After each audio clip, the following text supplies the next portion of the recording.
Hello everyone, welcome back to our PYQ series Revised to ACE. So today we are going to discuss very important question, and you must be surprised to see at the topic from where UPSC is asking such MCQs. Yes, from where UPSC is framing such MCQs, from where they are framing such options. Everything we will try to understand, and you will also understand that why we have put this image about a book representing the other of B. Chattopadhyaya. So let's have a look at the question, then you will understand the topic. The heading will make more sense to you.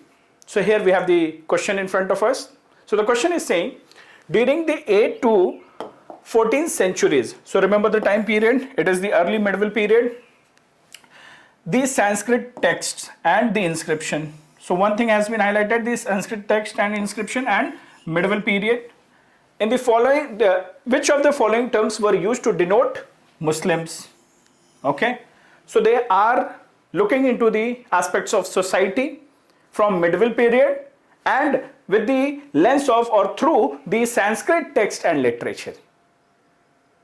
So when you are preparing next time, whenever you are revising the medieval sources, the literature, you are reading about the inscription, you have to be alert that what they are mentioning and what they are talking about.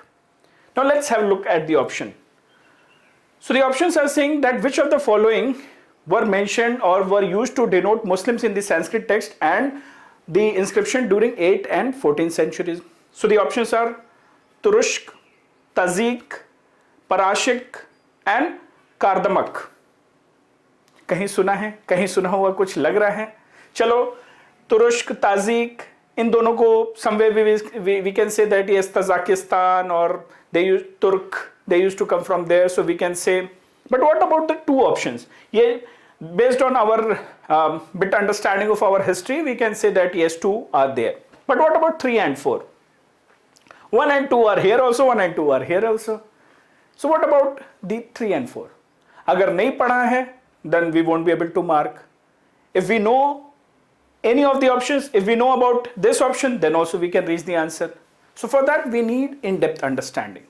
Or by elimination also we can reach the answer, but for that we need the understanding of the history in detail, of the ancient history, of the medieval history. So when we were looking at the sources, you will not get it in NCRTs. You might get in some standard source, but we don't often refer it for our GS preparation when we are preparing from history point of view. So if you come across any source, you can please tell us the sources as well. But when we were looking at the sources, we got this article in The Hindu. So the article was mentioning clearly, directly about Muslims in the Sanskrit text and inscription. Yeah.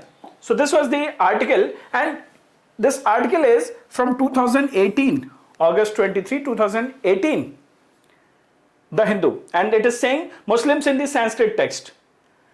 And in this article, the person who has written the article, he has analyzed the work of the historians B. Chattopadhyaya and Audrey Truschke. So they have analyzed, the person has analyzed the work of these two historians. With respect to the Muslims, they were known as other and really not so much other. So that's why the name is B. Chattopadhyaya's book, The Other, Sanskrit Sources and the Muslims. And when we will see in detail what this article was talking about, then you will be able to understand that whole question has been framed from this source. It might be given in some other book as well, but especially this article is sufficing. It is helping us to understand this particular question. So the article, Muslims in the Sanskrit text, the article is talking here. So in this book, Representing the Other by B. Chattopadhyaya, he is very eminent historian. So he has written in this book itself, Sanskrit Sources and the Muslims 8th to 14th century, written by B. Chattopadhyaya. So he has discussed in this book that how the Sanskrit text, or how at that time the indigenous people used to refer or used to call the Muslims, how they used to refer, how they used to denote them. So we'll see. So it is saying that in the period of 8th to 14th century, the Sanskrit texts and inscription of this time, of these 6 centuries, they referred Muslims in religious terms. Rarely referred them in religious terms. So they were not denoted from religion point of view. Rather, they were denoted, or they were identified from ethnic or regional terms were used to generally refer them. We will understand how. So these terms, they were either used to highlight or refer them from ethnicity point of view or their region point of view, not religion point of view. The terms include Truschke, Tajik, Malech, Parasika, Yavana, Hamira, Gori, Turak, Matanga and Garjank, है ना? अभी इतने नाम थे. UPSC ने इसमें से क्या किया? तुरुष्क को लिया, तजिक को लिया एंड परासिक को लिया. And the fourth option. So now you know what is the right answer at least. Because in that option, all was not in the option. 3 were there in option. So Turushk, Tajik and Parashika. These were there in the answer. Don't stop here. Try to understand the whole story. Abhi, don't wind up कि अच्छा अभी answer पता चल गया. Let's wind up the session. We need to do proper analysis. Okay, so this book by B. Chattopadhyaya is mentioning that between the 8th to 14th century, in this 6th century, the Sanskrit text and the literature and the inscription also, they used to mention Muslims from their ethnicity point of view and region point of view, not from religious point of view. So this is here. Okay, and later it is saying, only in Veraval inscription of Vaghela Arjun Dev time, Veraval inscription by Vaghela Arjun Dev, which was issued in 1964. अभी देखो इस पूरे article से एक statement पे question बनता है, but story तो पूरी पता होनी चाहिए. So Veraval inscription is saying that for the first time finds the term Musalman used to denote the Muslims, which was issued in 1964. Only in Veraval inscription of the time, which was released, which was written during the Vaghela Arjun Dev time, it was issued in 1964. The word Musalman was used to denote Muslims. Now UPSC is asking about any specific community, so we should know about it, right? Now let's understand other aspects of it. It is also saying, अभी तो हम 8th से 14th century की बात कर लिए. It is saying that between 15th to 17th century, they were also referred as Yavana, Saka, Truschke were used, but new words like Pathan movie भी आ रही है, Mughal, Sultan, Patrisha also made their appearance. So 15th to 17th century, the system has changed. See, if we are reading about amalgamation of culture, where we talk about diversity with respect to India, we should know. And already जब UPSC ने पूछ लिया है ये तो. Interestingly, Alauddin Khilji was known as Alauddin, was referred as Dilishwar and Yavana, and his soldiers were called as Turushk. So see how it was seen from the lens of the indigenous people. ठीक है, ये पता चल गया. In fact, Sanskrit text of this period, which period? Between 15th to 17th century, they told that there were alliances, political alliances between the Yavana rulers and the local rulers. And local rulers were described not as Hindus, rather they were described from their family names like Kakatiyas, Pandyas. उनको Hindus नहीं बोलते थे, वो अपने family name से जाने जाते थे in this period. So there is text, Sanskrit text of those period is talking about such political alliances. ठीक है, फिर और भी स्टोरी है कि कैसे आगे चीजें आई, but we will see other aspects. So if we talk about this book, The Other by B. Chattopadhyaya, it has told that how the indigenous people or the Sanskrit text and inscription used to mention about Muslims from the ethnicity point of view, region point of view, the different names. And we also saw that from 15th to 17th century, how the Hindu rulers were referred as from their family names, and how the Muslim community were, or the Muslim people were referred as. New terms pop up. We saw the Verawal inscription. Specifically, if we talk about the takeaway point from this book, so this book is saying that the conclusion is, B. Chattopadhyaya is concluding, the historian, he is saying that they do not project the Sanskrit text are not projecting the image of Muslims as undifferentiated other. The Sanskrit sources finally arrive to this conclusion, and they do not mention, or they do not portray the image of Muslim as undifferentiated other, and it is also significant that do not represent them as religious group, rather from ethnicity and region point of view, and they choose to identify them on the basis of their ethnicity and spatial origin. तो ये take away point है इस book का. But UPSC ने उसमें से क्या pick up किया? How we use to refer them. But you should know the whole story. Which inscription? How? What after that? Okay. In this article itself, the writer, the person who has written this article, has compared two books. One book by B. Chattopadhyaya, which is talking about the Sanskrit sources, how they referred the Muslims, people from Muslim community in those days.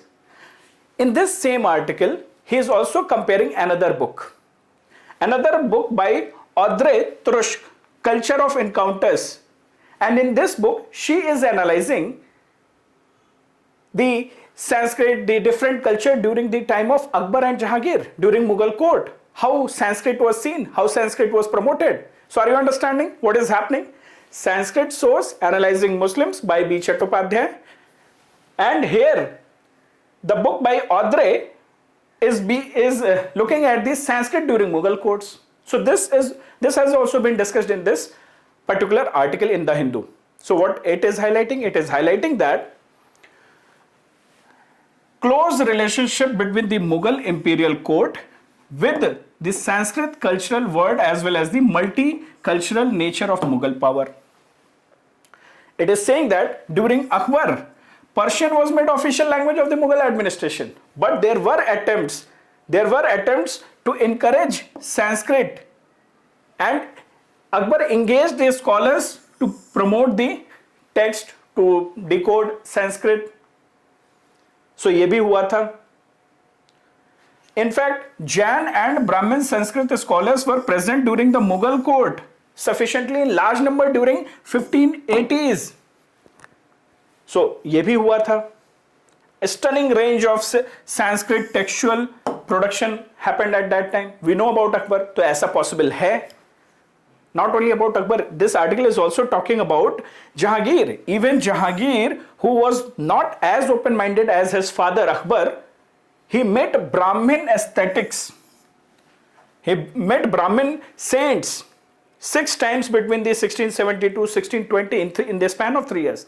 And finally, what is the conclusion?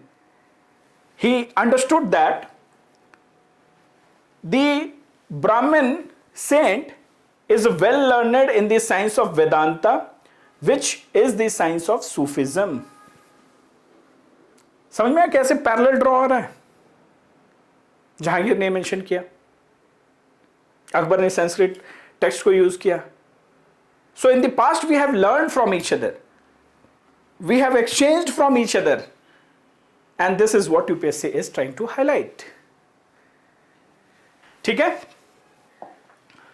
So this was the question, and this question indeed it's very difficult question to identify the source. Some of this is directly given in one of the article in the Hindu, and that too the article from 2018. This doesn't mean that you have to go and refer all the articles of 3-4 years. Generally, if such questions are such even articles, book reviews are coming, we as aspirant we don't refer them, we don't read them. सोचते हैं कि अच्छा ठीक है कोई particular book है, इसके बारे में क्यों पढ़ना. Now let's look at the question again.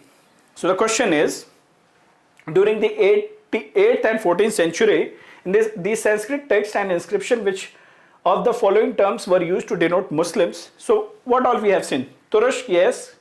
Tajik, yes. Parashika, yes, and other names were there. अगर सिविल सर्विसेज के एग्जाम में यूपीएससी ऊपर नीचे आंसर कर देती है, then also you should know. Now we have read the whole context and the whole story and the takeaway points. If they give you a statement based question also, now you are prepared. But what about this one? Kardamka. कौन थे ये? Okay, by the way, the answer is 1, 2, 3 because 1, 2, 3, 4 is not there. And if you know 4, you can eliminate this.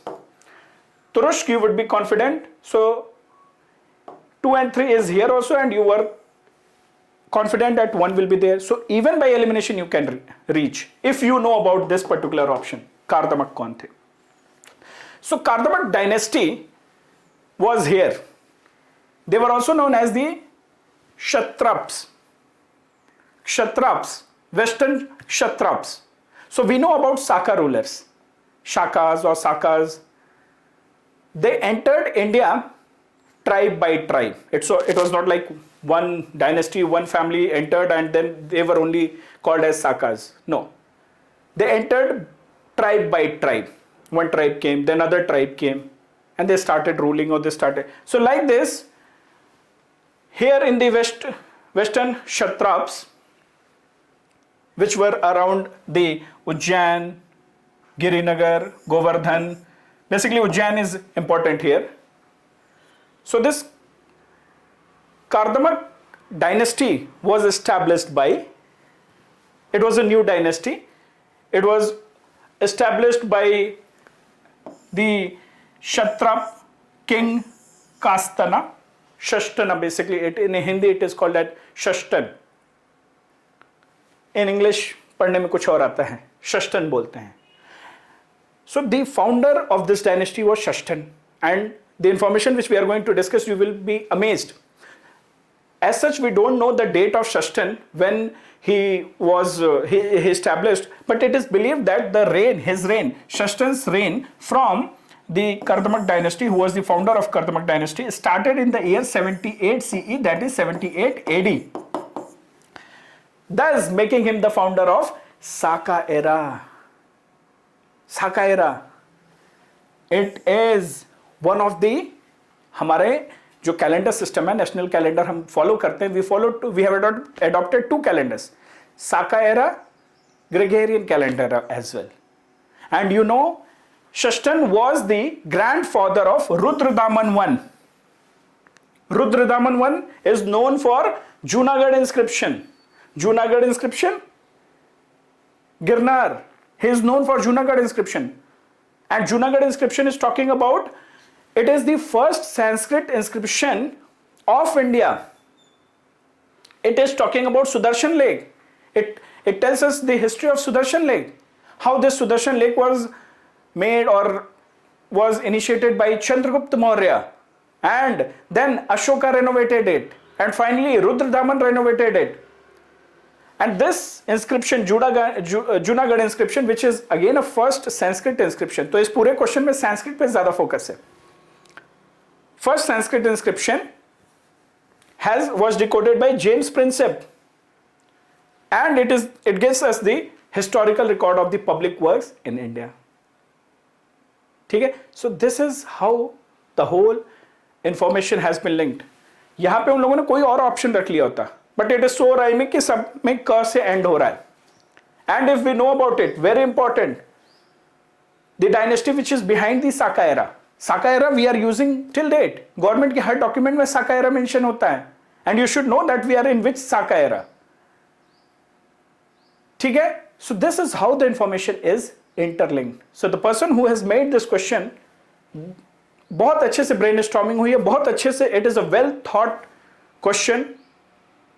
You can eliminate if you know. You can get confused if you don't know, or even if you know. So we have to be very, very alert with respect to such questions and see how the information is interlinked. Whenever you will read the documents which are released by UPSC, so this is the result, final result of UPSC, where 1078 students were selected finally in 2015. It says that the result was released on 10th May 2016, which was the month Vaishakha, Vaisak month, Chaitra, Vaisak and all. And the era, the Saka 1938. So in 2015, according to Gregorian calendar, we were in 1938 according to the Saka calendar, Saka era. So अगर कोई चीज आपकी history की आज की date में relevant है, then it is important, you we should know. ये हमारी गवर्नमेंट फॉलो करती है. This is our national calendar में हम लोगों ने दो एरा को फॉलो करते हैं. So we should know. But see the linkage, Saka era, Rudradaman, और कैसे साका एरा किसने एस्टैब्लिश किया, that also we should know. Chashtana was the grandfather of Rudradaman. Junagadh inscription, Sanskrit. And the whole question is talking about Sanskrit text and inscriptions. तो ऐसे तैयारी करनी है. At least through these questions we are trying to understand that what kind of preparation we should have. At least the trend is changing. ऐसे questions के लिए हम sources के पीछे नहीं भाग सकते. We should not worry about sources. We should not worry about कि आप सारे हिंदू के आर्टिकल्स आप 4 साल के आर्ट एंड कल्चर के हिस्ट्री के आप रीड करें. There is no point at all. But yeah, when you are reading, when you are revising, at least revise your basic content so that we can eliminate. ठीक है? So don't worry about mugging up कि किसको क्या बोला जाता था. Not at all required. So this is it in today's video. I am very sure that you would have got very interesting perspective with respect to such questions which are coming from history, medieval history, and the way they are being framed and kind of information you should have when you are revising. ठीक है? And the kind of interlinkage which you should have. This is how you should use the PYQs to do the 360-degree analysis. This is it from my side today. Revise very well, enjoy, and take care of your current affairs, which we are already publishing. The free current affairs initiative, Dia Prelims, and we will be soon coming up with the Prelims current affairs only. This is our Prelims and Mains current affairs. Okay? See you guys. Take care and revise very well. Okay, hope you have got a lot of takeaway points today. So enjoy, absorb them and revise accordingly. Take care. See you all. Bye-bye.